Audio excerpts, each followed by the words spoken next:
Hello everyone, welcome to learn with me Pratyusha. ఈ రోజు ఒక ఇంపార్టెంట్ వీడియోతో మీ ముందుకు వచ్చినది ఏంటంటే ఇంటర్మీడియట్ ఫస్ట్ ఇయర్ వాళ్ళకి Sanskrit model paper explanation along with important topics and revision plan అయితే ఈరోజు మనం డిస్కస్ అయిపోతున్నాము. సో ఫస్ట్ వచ్చేసి దీనికి సంబంధించిన మెయిన్ పాయింట్స్ తెలుసుకుందాము. సో మీకు ఓవరాల్గా క్వశ్చన్ పేపర్లో ఉన్న అన్ని రోమన్స్లో first, second, third and 14th roman మాత్రమే, ఈ 4 రోమన్స్ మాత్రమే మీకు నచ్చిన లాంగ్వేజ్లో మీరు రాయొచ్చు. I mean whether it maybe in English are Telugu. మిగతా అన్ని రోమన్స్ కూడా సాంస్క్రిట్లోనే రాయాలి. ఫస్ట్ రోమన్ వచ్చేసి శ్లోకం, సెకండ్, థర్డ్ వచ్చేసి సారాంశాలు, పద్యభాగ సారాంశం అండ్ గద్యభాగ సారాంశం. రోమన్ నెంబర్ 14 వచ్చేసి అనువాదాలు. ఈ 4 రోమన్స్ మాత్రం ఐదర్ ఇన్ ఇంగ్లీష్లో రాయొచ్చు మీరు, లేదా తెలుగులో రాయొచ్చు. మిగతా అన్ని రోమన్స్ కూడా Sanskrit. Okay, starting with the first Roman. శ్లోకాలు, శ్లోకం భావం. నీతి శ్లోకాల లెసన్ నుంచి ఓవరాల్గా 8 poems అయితే ఉన్నాయి. ఆ 8 శ్లోకాల్లోంచి 2 ఇవ్వడం జరుగుతుంది. 1 to 4 నుంచి ఒక శ్లోకము, 5 to 8 నుంచి ఒక శ్లోకం, 1 2 3 4 నుంచి ఒక శ్లోకం ఇస్తారు, 5 6 7 8 నుంచి ఒక శ్లోకం ఇస్తారు. సో మీరు ఏవైనా 4 ప్రిపేర్ అయితే చాలు. అంటే 1 to 4 అయినా ప్రిపేర్ అవ్వచ్చు, లేదా 5 to 8 అయినా ప్రిపేర్ అవ్వచ్చు. సో ఓవరాల్గా ఉన్న 8 శ్లోకాల్లోంచి ఏవైనా 4 ప్రిపేర్ అయితే చాలు. సో మీరు ఇచ్చిన క్వశ్చన్ పేపర్లో ఇచ్చిన రెండిట్లో ఒకటి అటెంప్ట్ చేయగలుగుతారు. అది ఎలా అంటే 6 marks శ్లోకం, 3 మార్కులు శ్లోకం రాసినందుకు, 3 మార్కులు భావం రాసినందుకు. సో మనం ఆల్రెడీ ముందు చెప్పుకున్నట్టు శ్లోకంలో ఉన్న భావం మీరు ఏదైనా తెలుగులో అయినా రాయొచ్చు, లేదా ఇంగ్లీష్లో అయినా రాయొచ్చు. సో నెక్స్ట్ రోమన్ వచ్చేసి పద్యభాగ సారాంశం. ఇది 6 marks. మీకు 4 lessons ఉంటాయి సారాంశానికి సంబంధించి. అది హనుమదోపదేశ, రఘోః శౌర్యం, జనాదరః, ప్రతిశ్రుతి. మొత్తం 4 సారాంశాలు. మీకు ఫస్ట్ రెండిట్లోంచి ఒక సారాంశం, సెకండ్ రెండిట్లోంచి ఒక సారాంశం ఇవ్వడం జరుగుతుంది క్వశ్చన్ పేపర్లో. అంటే హనుమదోపదేశ, రఘోః శౌర్యం నుంచి ఒకటి, జనాదరః, ప్రతిశ్రుతి నుంచి ఒకటి. సో మీరు ఒకటే అటెంప్ట్ చేయాలి కాబట్టి ఏవైనా 2 ప్రిపేర్ అయితే చాలు. అంటే 1 2 అయినా ప్రిపేర్ అవ్వచ్చు, లేదా 4 5 అయినా కూడా ప్రిపేర్ అవ్వచ్చు. నెక్స్ట్ థర్డ్ రోమన్ వచ్చేసి గద్యభాగ సారాంశాలు. ఇది కూడా 6 marks. ఇందులో ఏమైనా 2 ఇస్తారు, మీరు ఒకటి అటెంప్ట్ చేయాలి. 1 and 2 లోంచి ఒకటి, 4 and 5 లోంచి ఒకటి. అజ్ఞాతస్య వాసోనదేయః, శూద్రకః వీరవరకథ, దయావాన్ రాక్షసః, జీర్ణఛత్రం. సో ఈ 4 సారాంశాల్లోంచి ఏవైనా 2 ప్రిపేర్ అవ్వండి. ఐ మీన్ అయితే 1 and 2 ప్రిపేర్ అవ్వండి, లేదా 4 and 5 ప్రిపేర్ అవ్వండి. అజ్ఞాతస్య వాసోనదేయః, శూద్రక వీరవరకథ, ఈ 2 ప్రిపేర్ అయితే రెండిట్లోంచి ఒకటి వస్తుంది. సో ఒకటి అటెంప్ట్ చేయగలుగుతారు. లేదా దయావాన్ రాక్షసః, జీర్ణఛత్రం, ఈ 2 ప్రిపేర్ అయితే రెండిట్లోంచి ఒకటి వస్తుంది కాబట్టి అది కూడా అటెంప్ట్ చేయగలుగుతారు. సో 1 and 2 ప్రిపేర్ అవ్వండి, లేదా 4 and 5 ప్రిపేర్ అవ్వండి. ఓకే, నెక్స్ట్ వచ్చేసి రోమన్ నెంబర్ 4 ఉపవాచక ప్రశ్నలు. ఇది 4 to 8 marks. 6 questions ఇస్తారు. 4 అటెంప్ట్ చేస్తే చాలు. మీకు ఉపవాచక లెసన్స్ మొత్తం 5 ఉన్నాయి. వినయ విధేయత చ, మిత్రరత్నం, నెక్స్ట్ పాపస్య ఫలం, దానశూర శిబి, మైత్రి. ఈ 5 lessonsలోంచి మీకు 6 questions అనేవి ఇవ్వడం జరుగుతుంది క్వశ్చన్ పేపర్లో. ఏవైనా 4 అటెంప్ట్ చేస్తే చాలు. ఒక్కొక్క క్వశ్చన్ 2 marks, 4 to 8 marks అనమాట ఉపవాచక ప్రశ్నలు. నెక్స్ట్ రోమన్ నెంబర్ 5 వచ్చి సందర్భ వాక్యాలు. ఇవి పద్యభాగం నుంచి ఇవ్వడం జరుగుతుంది. రోమన్ నెంబర్ 5 పద్యభాగ సందర్భ వాక్యాలు. ఇవి ఓవరాల్గా మీకు 4 ఇస్తారు. మీరు అందులోంచి 2 అటెంప్ట్ చేస్తే చాలు. ఒక్కొక్క సందర్భ వాక్యానికి 3 marks. సో 2 3 6 marks అనమాట సందర్భ వాక్యాలు. సో ఇది ఎలా అంటే పద్యభాగ లెసన్స్ మనకి 4 ఉన్నాయి కదా, 1 2 3 4 ఒక్కొక్క దాంట్లోంచి ఒక్కొక్క సందర్భవాక్యం అడగడం జరుగుతుంది. అంటే ఒక్కొక్క లెసన్లోంచి ఒక్కొక్క సందర్భవాక్యం. సో మీరు ఏదైనా 2 lessons ప్రిపేర్ అయితే చాలు. 4 lessonsలోంచి ఒక్కొక్క దాంట్లోంచి ఒక్కొక్కటి ఆల్రెడీ అడుగుతారు కాబట్టి మీరు ఏవైనా 2 lessons ప్రాపర్గా ప్రిపేర్ అయితే 4లోంచి 2 అటెంప్ట్ చేయగలుగుతారు. ఓకే, అండ్ అలాగే రోమన్ నెంబర్ 6 కూడా అంతే. గద్యభాగ సందర్భవాక్యాలు ఇవి కూడా అంతే. 4 lessons ఉంటాయి గద్యభాగానికి సంబంధించి. ఈ ఒక్కొక్క లెసన్లోంచి ఒక్కొక్క క్వశ్చన్ అయితే ఇవ్వడం జరుగుతుంది. ఆ 4లోంచి మీరు 2 అటెంప్ట్ చేస్తే చాలు కాబట్టి ఏవైనా 2 lessons ప్రిపేర్ అయితే సరిపోతుంది. ఇది కూడా అంతే 2 3 6 marks. ఈ పద్యభాగం గద్యభాగం సందర్భవాక్యాలకి 3 marks కదా ఒక్కొక్క దానికి. కవి పరిచయానికి 1 mark, సందర్భానికి 1 mark, భావానికి 1 mark. సో 3 కంపల్సరీగా రాయాల్సి ఉంటుంది. 3 కూడా సాంస్క్రిట్లోనే రాయాలి మీరు.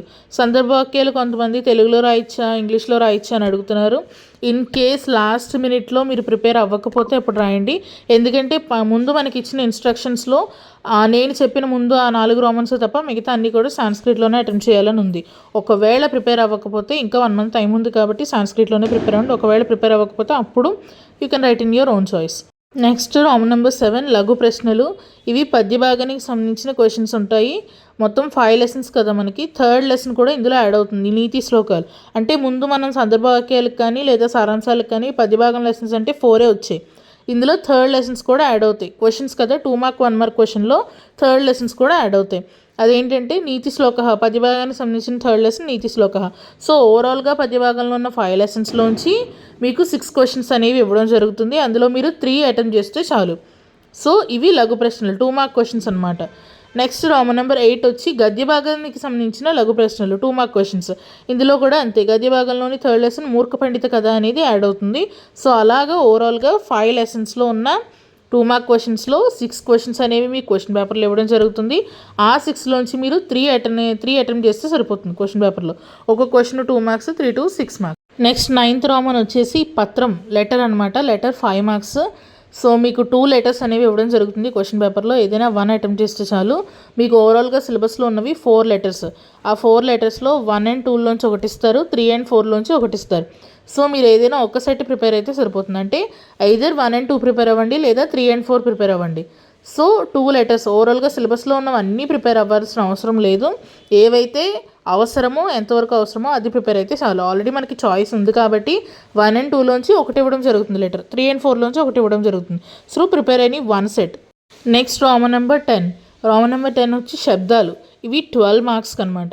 అంటే మొత్తం 4 శబ్దాలు ఇవ్వడం జరుగుతుంది క్వశ్చన్ పేపర్లో. మీరు అందులోంచి 2 అటెంప్ట్ చేస్తే చాలు. ఒక్కొక్క శబ్దం వచ్చి 6 మార్క్స్, 2, 6, 12 మార్క్స్ శబ్దాలు. సో శబ్దాలు మీకు సిలబస్లో ఉన్నవి ఓవరాల్గా 4 రకాల శబ్దాలు ఉంటాయి. పుల్లింగ శబ్దాలు, స్త్రీలింగ, నపుంసకలింగ, సర్వనామ శబ్దాలు. ఈ 4 రకాల్లోంచి ఒక్కొక్క సెట్లోంచి ఒక్కొక్కటి ఇవ్వడం జరుగుతుంది. అంటే పుల్లింగ శబ్దాలు 4లోంచి ఒకటి ఇస్తారు, స్త్రీలింగ శబ్దాలు 4 ఉన్నాయి, ఆ 4లోంచి ఒకటి, నపుంసకలింగ శబ్దాలు 3లోంచి ఒకటి ఇస్తారు, సర్వనామ శబ్దాలు 5, 5లోంచి ఒకటి ఇస్తారు. సో అలాగా ఒక్కొక్క సెట్ ఆఫ్ శబ్దాల నుంచి ఒక్కొక్క శబ్దం అనేది మీకు క్వశ్చన్ పేపర్లో ఇవ్వడం జరుగుతుంది. సో మీరు ఏదైనా 2 సెట్స్ ప్రిపేర్ అయితే చాలు. అంటే నపుంసకలింగ శబ్దాలు తక్కువ 3 ఉన్నాయి కాబట్టి అది కంపల్సరీ ప్రిపేర్ అవ్వండి. దాంతోపాటు ఇంకొక సెట్ మీకు ఏది ఈజీగా ఉందో అది చదవండి. అంటే నపుంసకలింగ శబ్దాలతో పాటు పుల్లింగ కానీ, స్త్రీలింగ కానీ, లేదా సర్వనామ శబ్దాలు కానీ 2 సెట్స్ మాత్రం ప్రిపేర్ అయితే చాలు. సో ఈ 2 సెట్స్లోంచి మీకు ఒక్కొక్క దాంట్లోంచి ఒక్కొక్క సెట్లోంచి ఒక్కొక్క శబ్దం వస్తుంది కాబట్టి ఏవైనా 2 సెట్స్ కంప్లీట్గా ప్రిపేర్ అయితే ఆ 2 సెట్స్లోంచి కంపల్సరీ 2 శబ్దాలు అనేవి మీ క్వశ్చన్ పేపర్లో ఉంటాయి. So you can attempt easily. అవి శబ్దాలు. నెక్స్ట్ రోమన్ నెంబర్ 11 వచ్చేసి ధాతువులు. ధాతువులు వచ్చేసి 6 మార్క్స్. మీకు 4 ధాతువులు ఇవ్వడం జరుగుతుంది. 4లోంచి 2 అటెంప్ట్ చేస్తే చాలు. సిలబస్లో ఓవరాల్గా మనకి ధాతువులు 2 టైప్స్. అవి పరస్మైపద ధాతువులు, ఆత్మనేపథ ధాతువులు. వెన్ కంపేర్డ్ టు ధాతువులు, శబ్దాలు మీకు ప్రిపేర్ అవ్వడానికి కానీ, రాయడానికి కానీ, మార్క్స్ వైజ్ కానీ చాలా బెటర్ అండ్ ఈజీ. ధాతువులు అందరూ చేసే కామన్ మిస్టేక్ ఏంటంటే ధాతువులు చూడడానికి 3 లైన్సే కదా, అవి ఈజీగా రాసేయచ్చేమో అనుకుంటారు. శబ్దాలు ఏమో పెద్దగా ఉంటాయి, చూడడానికి ఎక్కువగా ఉంటాయి, ఎక్కువ ప్రిపేర్ అవ్వాలనుకుంటారు. కానీ ధాతువులే వెన్ ఇట్ కంపేర్డ్ టు, అంటే ఆ స్టైల్, టెన్సెస్ స్టైల్ అనేది గుర్తుపెట్టుకోవడం, సఫిక్సెస్ అనేది కొంచెం కష్టం. As are more in number. For example ధాతువులు మనకి 2 రకాల, ఆత్మనేపది, పరస్మైపది. పరస్మైపది ధాతువులు మీకు ఓవరాల్గా సిలబస్లో 10 ఉన్నాయి.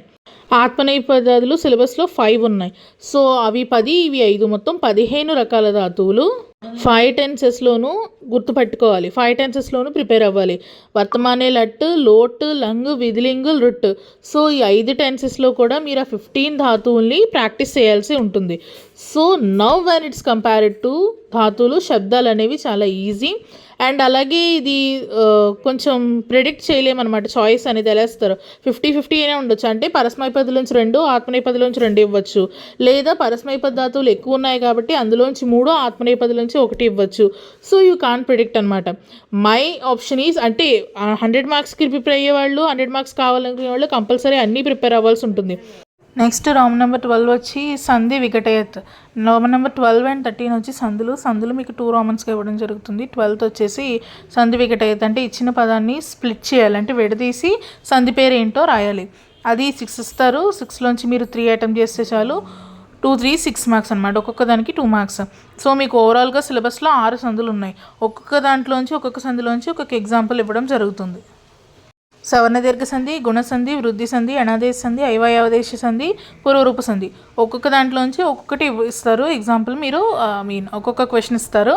మీరు అందులోంచి 6లోంచి 3 అటెంప్ట్ చేస్తే చాలు. సో ఏవైనా 3 సందులు ప్రిపేర్ అయితే సరిపోతుంది, 6 అవసరం లేదు. మీరు పర్ఫెక్ట్గా ప్రిపేర్ అవ్వాల్సినవి ఏదైతే అటెంప్ట్ చేయాలనుకుంటున్నారో, మీకు ఏదైతే ఈజీగా ఉందో అలాంటి సందులో ఒక 3 మాత్రం ప్రాపర్గా ప్రిపేర్ అయితే ఆ 3 కంపల్సరీ మీకు ఎగ్జామ్స్లో వస్తాయి. ఎందుకంటే ఒక్కొక్క సంధి నుంచి ఒక్కొక్కటి క్వశ్చన్ అనేది ఇవ్వడం జరుగుతుంది కాబట్టి. అండ్ ఈ 2 మార్క్స్ ఎలా ఇస్తారంటే, ఇచ్చిన పదాన్ని స్ప్లిట్ చేసినందుకు 1 మార్క్, సంధి పేరు రాసినందుకు 1 మార్క్. అంటే పదాన్ని విడదీసినందుకు 1 మార్క్ ఉంటుంది, ఆ విడదీసిన పదం ఏ సందో రాసినందుకు 1 మార్క్. సో ఇలాగ 2 మార్క్స్ ఉంటాయి అన్నమాట. నెక్స్ట్ రోమన్ నెంబర్ 13 వచ్చి సంధత, అంటే విడదీసి ఇచ్చిన పదాన్ని కలిపి అది ఏ సందో రాయాలి. ఇది కూడా అంతే, ఒక్కొక్క సంధి నుంచి 6 సంధులు కదా మొత్తం, ఒక్కొక్క దాంట్లోంచి ఒక క్వశ్చన్ ఇవ్వడం జరుగుతుంది. మీరు 6 3 అటెంప్ట్ చేస్తే చాలు. సో రోమన్ నెంబర్ 12 అండ్ 13 కలిపి ఒకటే సిలబస్, 6 సంధులు, 6 మీరు ఏమైనా 3 ప్రిపేర్ అయితే చాలు. 3 సెట్స్ ఆఫ్ సంధి ప్రిపేర్ అయితే సరిపోతుంది. నెక్స్ట్ రోమన్ నెంబర్ 14 వచ్చి అనువాదాలు, అంటే ట్రాన్స్లేషన్ అనమాట. ఇవి మొత్తం 5 టైప్స్, ఒక్కొక్క టైప్ ఆఫ్ వాక్యం నుంచి ఒక్కొక్కటి ఇవ్వడం జరుగుతుంది. వర్తమాన కాలం నుంచి ఒకటి, భూతకాలం నుంచి ఒకటి, భవిష్యత్ కాలం నుంచి ఒకటి, సుభాషిత వాక్యాన్ని నుంచి 2, ఇలాగ మొత్తం 5 సెంటెన్సెస్ ఇవ్వడం జరుగుతుంది. దీనికి చాయిస్ అనేది ఉండదు. మొత్తం 5 సెంటెన్సెస్ మీరు అటెంప్ట్ చేయాలి. ఇది మీరు మీ చాయిస్ ఆఫ్ లాంగ్వేజ్లో రాయొచ్చు, అంటే ఇద్దరు ఇంగ్లీష్లో రాయొచ్చు లేదా తెలుగులో రాయొచ్చు. నెక్స్ట్ రోమన్ నెంబర్ 15 వచ్చి ఏకపద సమాధాన ప్రశ్నలు, అంటే 1 మార్క్ క్వశ్చన్స్. దీనికి కూడా చాయిస్ లేదు. 15th రోమన్ పద్య భాగం నుంచి అడగడం జరుగుతుంది 1 మార్క్ క్వశ్చన్స్. ఒక్కొక్క లెసన్ నుంచి ఒక్కొక్క క్వశ్చన్ ఉంటుంది. So 5 questions you need to attempt all the 5 మార్క్స్కి. అలాగే Roman number 16 is the last Roman, ఇది కూడా 1 మార్క్ క్వశ్చన్స్. ఇవి గద్య భాగం నుంచి అడగడం జరుగుతుంది. 5 లెసన్స్ కదా, ఒక్కొక్క లెసన్ నుంచి ఒక్కొక్క క్వశ్చన్ ఇస్తారు. దీనికి కూడా చాయిస్ అనేది ఉండదు. 5 క్వశ్చన్స్ అటెంప్ట్ చేయాల్సి ఉంటుంది.